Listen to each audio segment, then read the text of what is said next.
चलिए बेटा, आज आपको पढ़ना है यूनिट 4 यानी अल्टरनेटिंग करंट का सबसे इंपॉर्टेंट क्वेश्चन आपका रहेगा एलसीआर सर्किट। ठीक है, यदि क्वेश्चन पूरा बनेगा कि एलसीआर सर्किट या एलसीआर परिपथ का वर्णन निम्न शीर्षकों में करना है।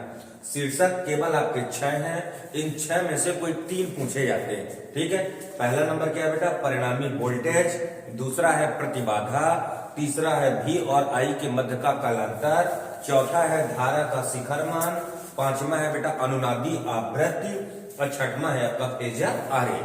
ठीक है, इन 6 में से कोई 3 चीज पूछी जाती है। दो, पहला और दूसरा तो कंपलसरी है, ये आते नाते हैं। कौन कौन बेटा, परिणामी वोल्टेज और प्रतिबाधा। बाकी इन 4 में से कोई एक और पूछ लिया जाता है। ठीक है, चलिए इसको कंप्लीट करते हैं। हाँ, हेडिंग लिखेंगे बेटा अपन एलसीआर सर्किट यानी एलसीआर परिपथ। इसका चित्र बनाना है, तो चित्र बनाने में आपको क्या लेना है, पहले एसी सोर्स, ये आपका अल्टरनेटिव सोर्स है। ठीक है बेटा, एसी सोर्स लिए, इसके साथ श्रेणी क्रम में क्या क्या लगाते हैं अपन, एल यानी कुंडली, सी यानी संधारित्र, आर यानी प्रतिरोध। ठीक है, ये आपका लग गया इंडक्टेंस, ये लग गया कैपेसिटेंस और ये लग गया बेटा रिएक्टेंस। राइट है। अब देखिए एसी सोर्स से हमने कितना वोल्टेज लिया, V बराबर V0 साइन ओमेगा t। ये आपका डायग्राम कंप्लीट हो गया। डायग्राम की थ्योरी में कितना लिखना है ध्यान दीजिएगा। सबसे पहले ये लिखोगे इसमें, चित्र में, इसमें किसके साथ, प्रत्यावर्ती वोल्टेज स्रोत के साथ कुंडली L, संधारित्र C व प्रतिरोध R श्रेणी क्रम में जोड़ते हैं। केवल इतना लिखना है थ्योरी में। क्लियर हो गया। ठीक है, फिर से देखते हैं। प्रत्यावर्ती वोल्टेज स्रोत के साथ श्रेणी क्रम में क्या क्या लगा दिया बेटा, कुंडली L, संधारित्र C व प्रतिरोध R लगाते हैं। ठीक, अब काम स्टार्ट होता है। क्या लिखेंगे कि किसी समय, क्या लिखेंगे, किसी समय t पर प्रत्यावर्ती वोल्टेज को निम्न सूत्र द्वारा प्रदर्शित करते हैं। आपको एसी सोर्स से इतना वोल्टेज लेना है। कितना वोल्टेज लिए हम, V बराबर V0 sine omega t। Right, लिखना यह है कि किसी समय प्रत्यावर्ती वोल्टेज को निम्न फार्मूले द्वारा प्रदर्शित करते हैं। फार्मूला क्या बेटा आपका, V बराबर V0 साइन ओमेगा t। यदि इसी समय, जो समय हमने वोल्टेज लिया है, ध्यान दीजिएगा, यदि इसी समय परिपथ में बहने वाली धारा कितनी है, I है, तब कुंडली L, ध्यान दीजिएगा, कुंडली L के सिरों पर कितना विभवांतर, VL, संधारित्र C के सिरों पर VC, अब प्रतिरोध R के सिरों पर VR। तो क्या लिखेंगे, यदि इसी समय परिपथ में प्रवाहित धारा कितनी है, I है, तो कुंडली L के सिरों पर उत्पन्न विभवांतर VL बराबर कितना हो जाएगा बेटा, IXL। समीकरण नंबर ए। ये कहां से आ गया, ओम के नियम से। ओम का नियम कहता है V बराबर IR, लेकिन कुंडली के प्रतिरोध को हम क्या बोलते हैं बेटा, प्रतिघात। अब प्रतिघात को दर्शाते कैसे हैं, X से, क्योंकि कुंडली का है तो XL लिखेंगे, यानी प्रेरण प्रतिघात। ठीक है, तो VL बराबर IXL आ गया। इसी प्रकार दूसरा क्या लगा बेटा, संधारित्र। बोलोगे संधारित्र C के सिरों पर उत्पन्न विभवांतर VC बराबर IXC। समीकरण नंबर 2। और तिबारा का लगा है प्रतिरोध, तो प्रतिरोध R के सिरों पर उत्पन्न विभवांतर VR बराबर कितना हो जाएगा, IR। समीकरण नंबर 3। ये लो, तीनों के सिरों पर वोल्टेज उत्पन्न कर लिए, किसके कारण, इस धारा के कारण। ठीक है, अब ध्यान दीजिएगा, ये तीनों जैसे वोल्टेज उत्पन्न हो जाए तो ये तीनों वोल्टेज धारा के साथ कैसे चलेंगे ये आपको जानना है। इसके पहले जो हमने 3 संधारित्र पढ़ा होगा, R संधारित्र, L संधारित्र और C संधारित्र, इनमें सॉरी, इसके पहले जो हम सर्किट पढ़े हैं, R सर्किट, L सर्किट और C सर्किट, इन तीनों में हमने जाना है कि VR धारा के साथ समान कला में चलता है, VL धारा से 90 डिग्री अग्रगामी चलता है, अब VC धारा से 90 डिग्री पश्चगामी चलता है। तो अब इन तीनों का ग्राफी निरूपण बनाएंगे। ठीक है, चलिए इन तीनों का ग्राफी निरूपण जानते हैं। इसको मिटा रहे हैं। ठीक है,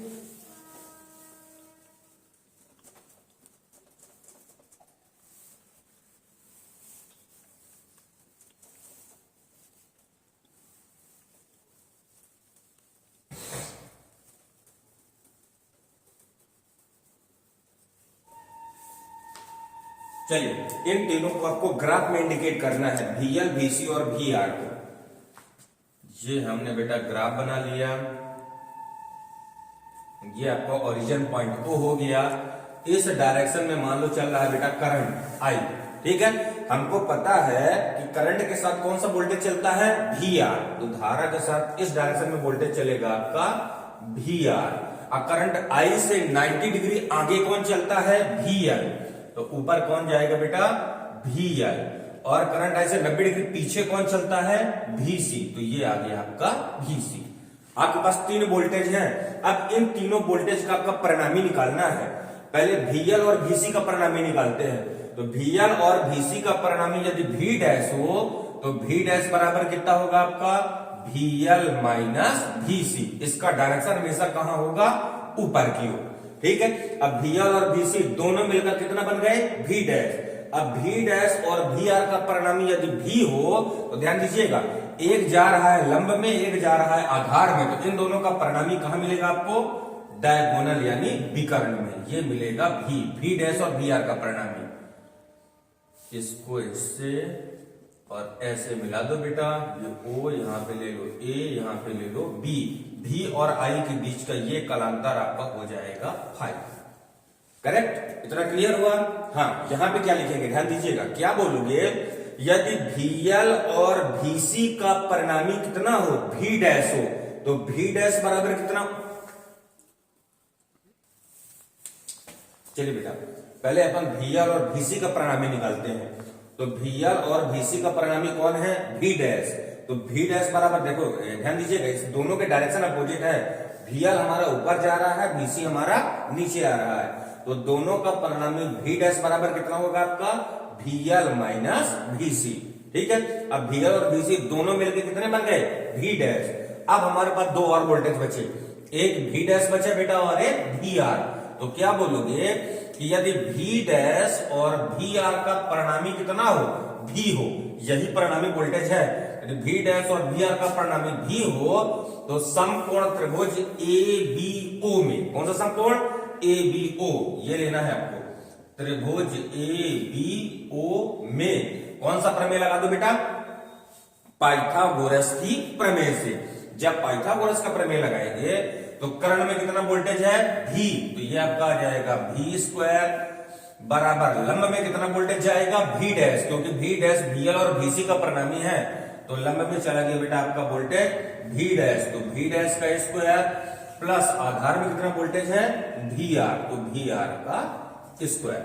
करेक्ट, पाइथागोरस का प्रमेय लग गया। और ध्यान दीजिए, V स्क्वायर बराबर V डैश बराबर कितना है, चित्र में देखिए, V डैश बराबर आपका VL minus VC, VL minus VC का whole square plus VR square. ठीक, चलिए चित्र को मिटाते हैं, चित्र का कोई काम नहीं है।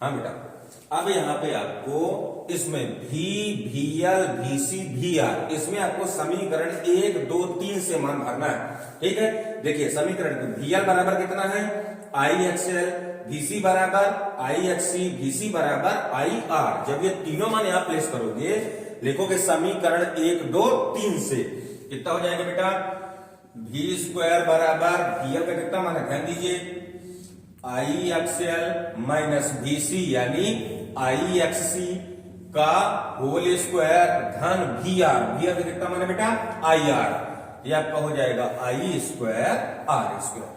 करेक्ट, और आगे चले, V स्क्वायर बराबर इन दोनों से कितना कॉमन है बेटा, I, जब I कॉमन है तो होल स्क्वायर है तो बाहर कितना निकलेगा, I स्क्वायर, अंदर कितना बचा बेटा, XL माइनस XC का whole square plus I square R square. अब पूरे से कितना कॉमन है, V स्क्वायर बराबर इन दोनों से कॉमन हो गया बेटा I स्क्वायर। जैसे हम I स्क्वायर कॉमन निकालेंगे तो यहां कितना बचेगा, XL माइनस XC का होल स्क्वायर धन R स्क्वायर। कोई डाउट तो नहीं बेटा। चलिए अब दोनों साइड का वर्गमूल लेते हैं। जब दोनों साइड का वर्गमूल लेंगे तो भी स्क्वायर का वर्गमूल भी हो जाएगा।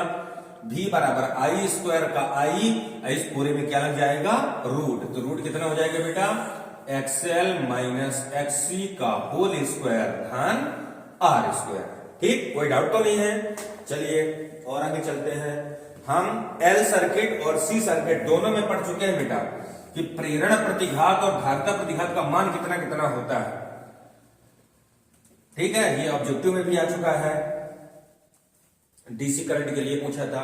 हाँ चलिए बेटा लिखेंगे, चूंकि हमको पता है एक्सएल बराबर कितना होता है एल ओमेगा, ये आपका प्रेरण प्रतिघात है। ठीक है, और एक्ससी बराबर कितना होता है 1/c ओमेगा, ये आपका धारिता प्रतिघात है। ठीक, ये दोनों मान सिद्ध कर चुके हैं।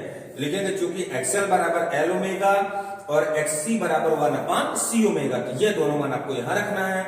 तो v बराबर कितना हो जाएगा बेटा, v बराबर आई रूट ऑफ एक्सएल की जगह एल ओमेगा माइनस एक्ससी की जगह 1/c ओमेगा का whole square plus R square. ये आपको पहला नंबर प्रूव हो गया। ठीक, पहला नंबर क्या था वहां पे ध्यान दीजिए, जहां पे मैंने 6 के 6 टॉपिक लिखे थे। पहला नंबर था आपका परिणामी प्रतिरोध, सॉरी पहला नंबर क्या था आपका परिणामी वोल्टेज। ठीक, लिखोगे यह समीकरण, क्या लिखोगे, यह समीकरण एलसीआर सर्किट के परिणामी वोल्टेज को प्रदर्शित करता है। ये आपका पहला नंबर क्लियर हो गया।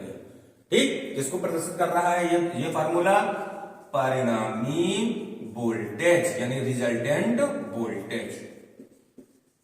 ये आपका हो गया बेटा एलसीआर सर्किट का परिणामी वोल्टेज। कोई डाउट? अब दूसरे नंबर में चलते हैं।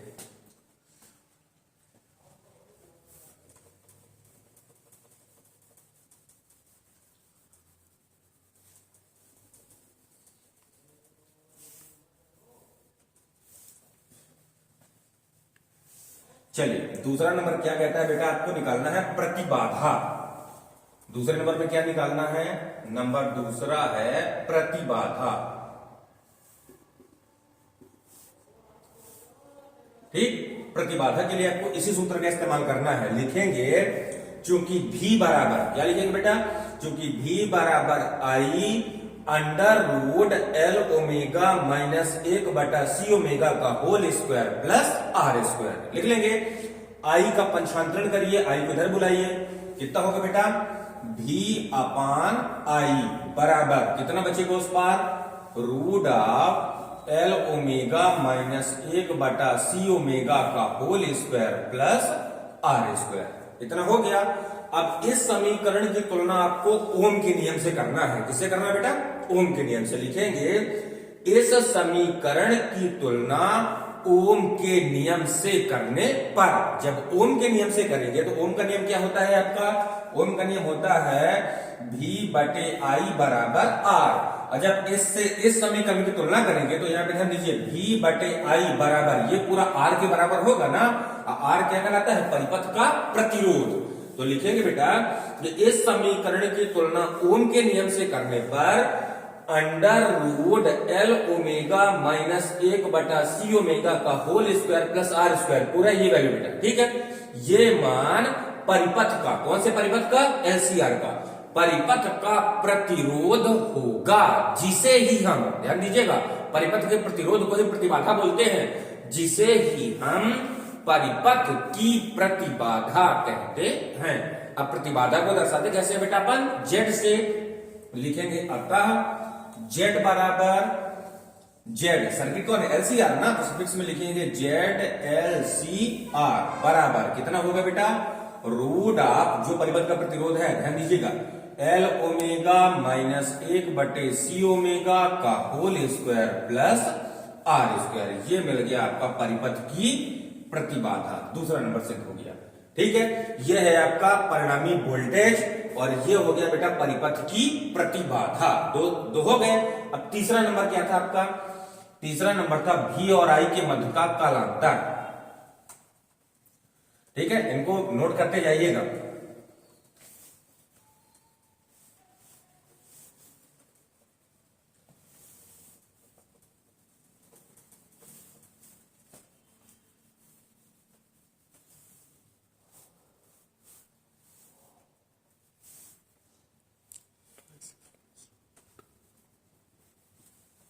चलिए बेटा अब नंबर थर्ड में जानते हैं faces difference between V and I, यानी V और I के मध्य का कलांतर। ठीक है, चित्र में देखिए V इस डायरेक्शन में जा रहा है, I इस डायरेक्शन में जा रहा है, तो दोनों के बीच में कितना कोण बन रहा है? फाई। तो क्या लिखेंगे? यदि V और I के मध्य का कलांतर फाई हो तो tan फाई बराबर फार्मूला क्या होता है बेटा? लंब बटा आधार। तो लंब कितना है आपका? AB, और AB में कितना वोल्टेज चल रहा है? V dash. तो आपका tan फाई बराबर कितना जाएगा बेटा? V डैश बटे आधार में कितना वोल्टेज है? VR, तो V डैश बटे VR।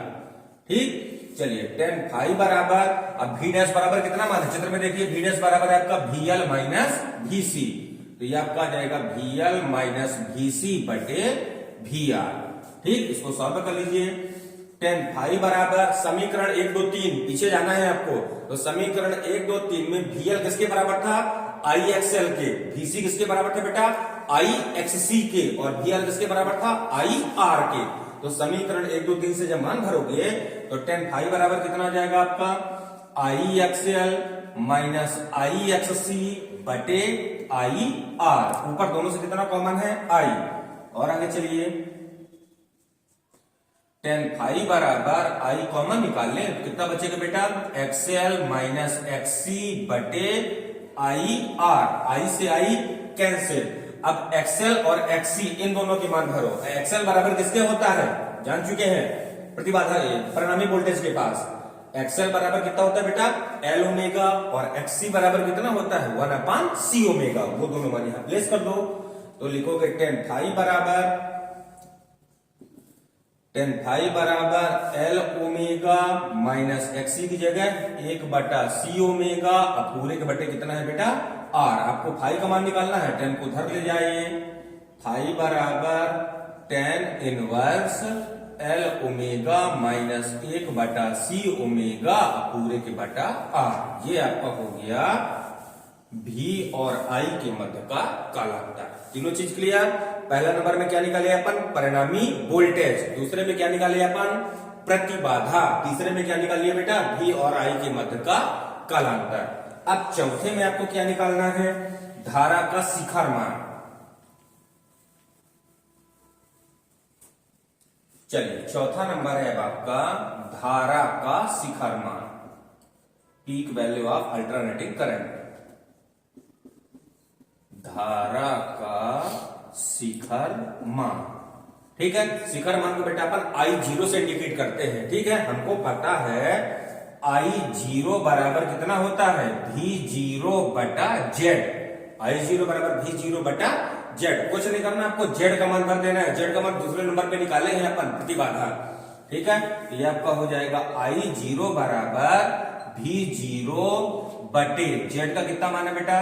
Root of L omega minus 1/C omega का whole square plus R square. ये आपका मिल गया धारा का शिखर मान, ठीक। कोई डाउट? तीसरा नंबर हो गया, सॉरी चौथा नंबर हो गया, ठीक है। अब पांचवें नंबर पे चलते हैं।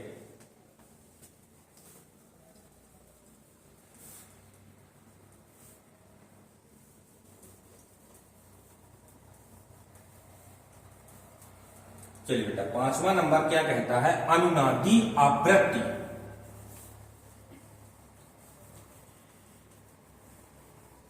अनुनादी आवृत्ति केवल दो सर्किट की होती है बेटा, एलसी की और एलसीआर की, ठीक है। मॉडल पेपर में एक बार पूछ चुका है इसमें कि अनुनादी आवृत्ति किन किन परिपथ की होती है, तो किसकी किसकी बोलोगे के बाद? एलसी की और एलसीआर की, ठीक है। चलिए नंबर पांचवा है अब आपका अनुनादी आवृत्ति।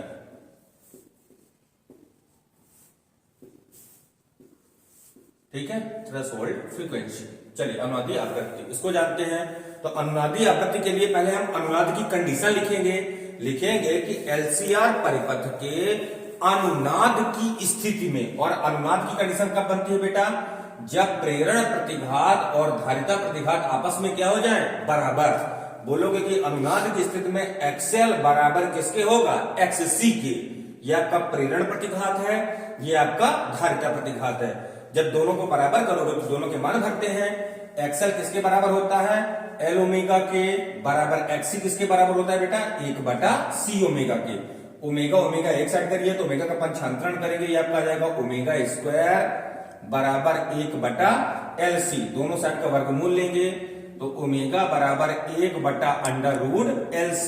ठीक है, अब ओमेगा किसके बराबर होता है, चूंकि ओमेगा बराबर होता है 2 पाई न्यू, जहां पे न्यू आवृत्ति है, ओमेगा का मान भरो तो 2 पाई न्यू बराबर 1/√LC। न्यू का मान निकालना है, 2 पाई का पंचांतरण, तो न्यू बराबर कितना आएगा बेटा, 1/2 पाई रूट ऑफ LC। ये आपकी आ गई अनुनादी आवृत्ति। ठीक, चलिए अब नंबर लास्ट जानते हैं, छठवां नंबर। छठवां नंबर क्या है, फेजर आरेख। चलिए बेटा अब लास्ट नंबर जानते हैं, फेजर आरेख। इसको बढ़िया से ध्यान दीजिएगा, फेजर आरेख को कैसे समझना है। ठीक है, फेजर आरेख को जानने के लिए ये तो पता है ना कि VL धारा से कैसे चलता है, BC धारा से कैसे चलता है।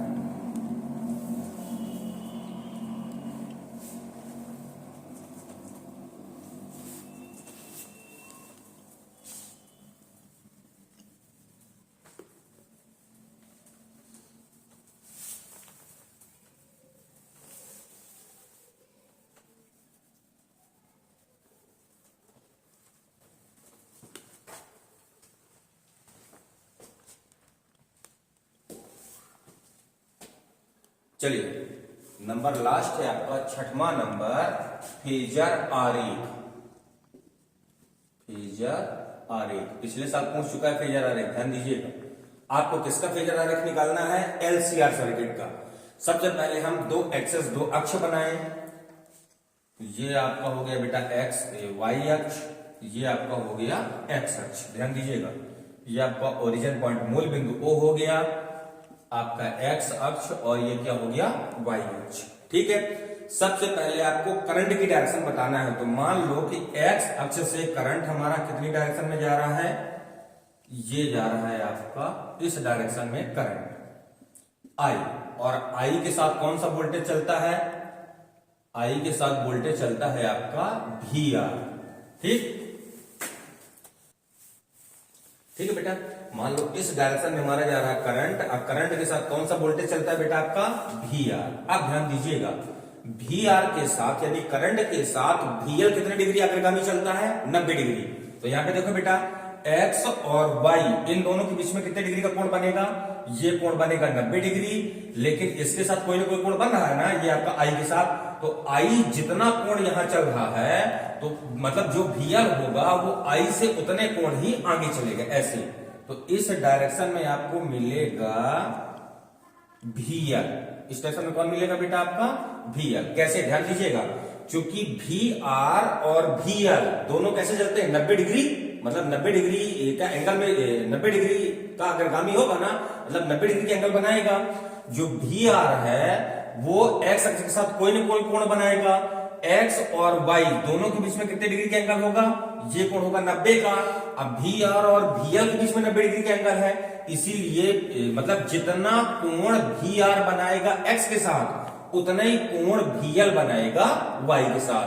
तब ये टोटल कोण कितने डिग्री का कहलाएगा, आपका π/2 इतने का। ठीक है बेटा, इसी प्रकार VR से 90 डिग्री पीछे कौन चलता है, VC। तो ध्यान दीजिएगा, एक्स अक्ष से जितना कोण बनाया कौन, VR, उतना ही कोण इसके साथ बनाएगा आपका VC।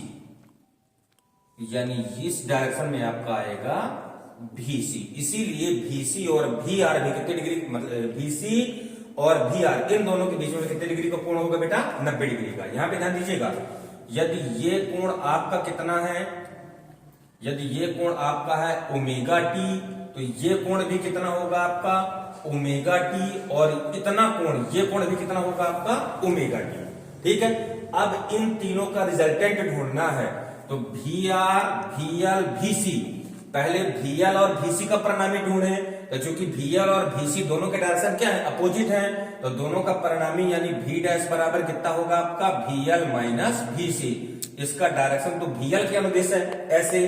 अब V डैश और VR का परिणामी कितना है, V, जो भी आपको कहां मिलेगा बेटा, इस डायरेक्शन में ऐसे मिलेगा आपको भी। ये है इन तीनों का परिणाम, ठीक है। अब इन तीनों वोल्टेज को मिला दो, क्योंकि VL मतलब VC और VL दोनों हट के कितने बना दिए हैं V डैश।